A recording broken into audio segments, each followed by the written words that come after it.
10th class first lesson Surdas second, third and fourth poem.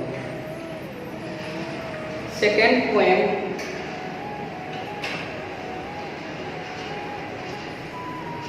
मन की मन ही माझ रही।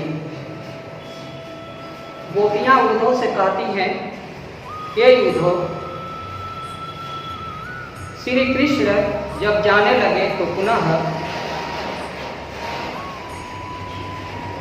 मथुरा आने का वादा किए थे, परंतु वो अभी तक आ न सके। यह आने की बात जो हम लोगों के मन में है वो मन में ही रखे। गोपियां कहती हैं, कहिए जाय कौन पै उद्धव, नाही परत कही। ये उद्धव जो वादा करके उन्होंने गए थे कि लौट कर हम आएंगे, अब ऐसी आशा नहीं है कि वो लौट कर आएंगे। आने की आशा में हम लोग अवधि आधार आशावन की तनमन दिखा सही। उनके आने की आशा में हम लोग आने की अवधि मिटा दी और इसमें जो तन मन पर जो कष्ट आए उसे हम लोग सहती रही, परंतु अभी तक वो आए नहीं, वरन ज्ञान योग संदेश हम लोगों के पास भेज दिए। अब इन योग संदेशन सुनी सुनी विरहीन विरह दही। अब हम लोग की दशा यह है कि हम लोग तो श्री कृष्ण के विरह में जलने वाली हूँ, हम लोग श्री कृष्ण की विरही हूँ। अब उन्होंने जो ज्ञान योग का संदेश भेज दिया है, इस ज्ञान योग के संदेश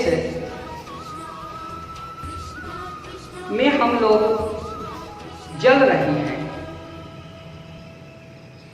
चाहती हूँ ती गुहारी जितहि तय उततय धार बही। विरह की आग में बचने के लिए हम लोग चाहती थी कि गुहार यानी श्री कृष्ण कान्हा कन्हैया का पुकार, कन्हैया का रट लगा कर उन्हें बुलाऊं, परंतु उधर से तो वो ज्ञान योग भेज दिए कि उसकी धार में हम लोग बह रहे हैं। सूरदास अप धीर धरहि क्यों, मर जादा न रही। गोपियां दुख प्रकट करते हुए कहती हैं कि हे उद्धव, अब हम लोग धैर्य कैसे धारण करें, मर्यादा न रही, अब तो प्रतिष्ठा ही नहीं रही, अब हम लोग की कोई इज्जत ही नहीं रह गई। तीसरे पद का अर्थ देखते हैं, हमारे हरिहारी की लकड़ी, हमारे हरिहारी की लकड़ी। गोपियां उद्धव से कहती हैं कि हे उद्धव, हमारे हरि श्री कृष्ण जी हमारे लिए हारी की लकड़ी की तरह है। जिस प्रकार से हारिल पक्षी हमेशा अपने पंजों में एक लकड़ी दबाए रहती है, किसी भी क्षण उसे छोड़ती नहीं है, जहाँ रहती है, जैसे रहती है, जहाँ उड़ती बैठती है, उस लकड़ी को अपने पंजों में दबाए रहती है, उसे कभी छोड़ती नहीं है। इसी प्रकार से ये उद्धव हमारे हरि कृष्ण हम लोगों के लिए उस हारिल की लकड़ी की तरह है। हम लोग के हृदय में हारिल की लकड़ी की तरह बस गए, अब वो कभी निकलने वाले हैं। हम लोग उन्हें कभी भूल नहीं सकती, कभी छोड़ नहीं सकती। मनक्रम वचन नंद नंदन यह दृढ़ करी पकड़ी। गोपियां कहती हैं कि हम लोग मन से, कर्म से, वचन से नंद के नंदलाल श्री कृष्ण को हृदय में बसा लिया है। यह दृढ़ करी पकड़ी, यह हम लोग हमेशा के लिए अपने हृदय में बसा लिया है, कभी से छोड़ नहीं सकती।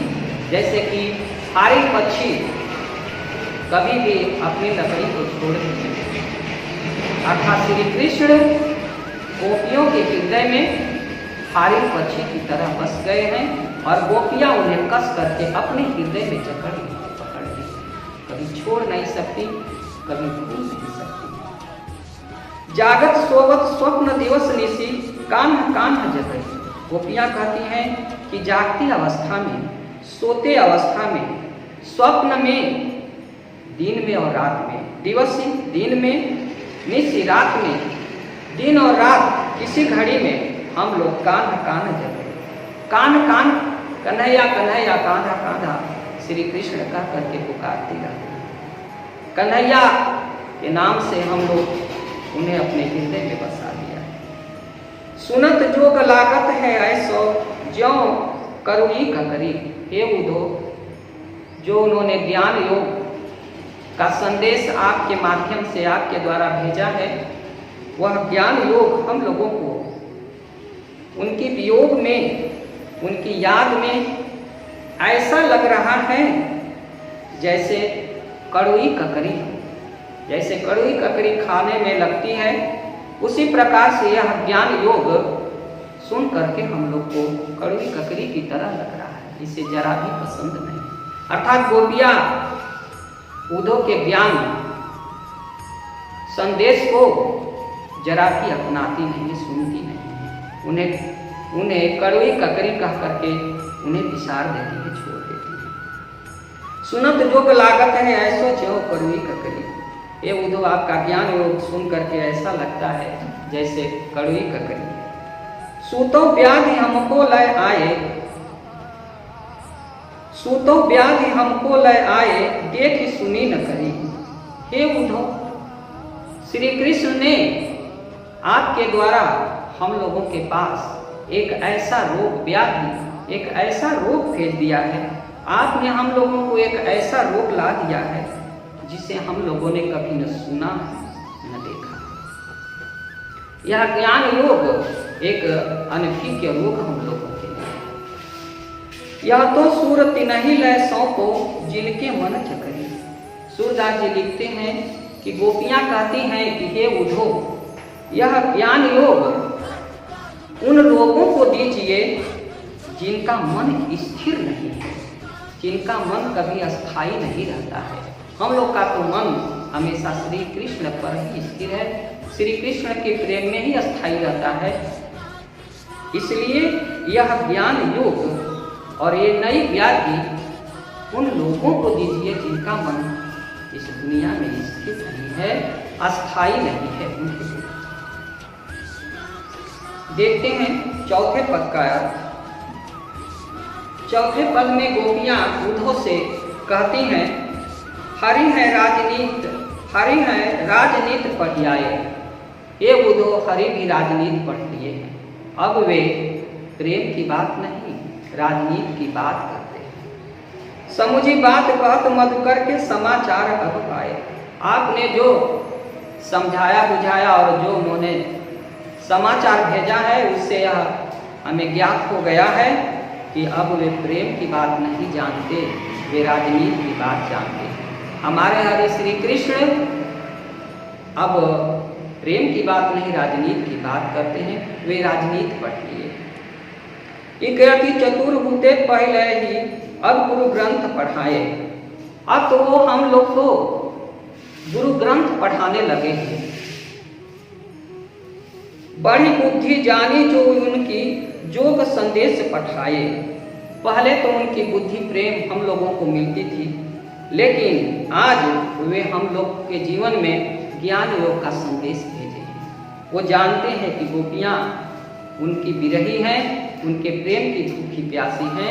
ये ज्ञान योग की भूखी प्यासी नहीं है, ज्ञान योग नहीं जानती। लेकिन ऐसा ज्ञान योग का संदेश भेज करके हम लोग के पास ज्ञान योग का संदेश पठा करके वे राजनीति हम लोग के साथ राजनीति कर रहे हैं, हम लोग को आजमा रहे हैं, हम लोग के प्रेम की परीक्षा ले रहे हैं। उद्धव भले लोग आगे के परहित डोलत ढाए। हे उद्धव, श्री कृष्ण जी की यह विशेषता थी कि पहले वे लोगों के हित के लिए वे पीछे पीछे घूमते फिरते थे। परहित डोलत ढाए, दूसरों की भलाई के लिए हमेशा पीछे पीछे घूमते रहते थे। अब अपने मन फेर पाई हैं, चलत जू पूते छुड़ाए। अब तो वे भी अपने स्वभाव और गुण को भूल सा गए हैं कि अपने मन को छिपाकर चल रहे हैं, अपने मन को चुराते चल रहे हैं, दूसरों की भला की बात भूल सा गए।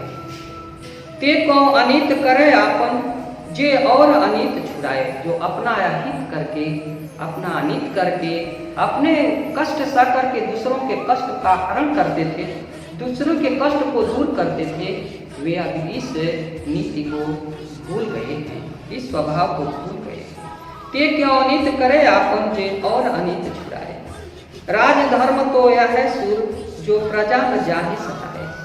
सूरदास जी कहते हैं कि गोपियाँ उद्धव से कहती हैं, एक प्रकार की उलाहना देती हैं कि हे उद्धव, हमारे हरि श्री कृष्ण से कह देना कि हमारे हरि श्री कृष्ण अब वे राजधर्म नहीं जानते। राजधर्म तो प्रजा पालन होता है, राजा का धर्म प्रजा का पालन होता है।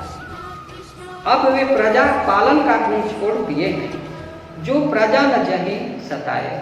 राजा का कर्तव्य है कि प्रजा का पालन करे, प्रजा का कोई अहित न हो, प्रजा न चाहे सताए।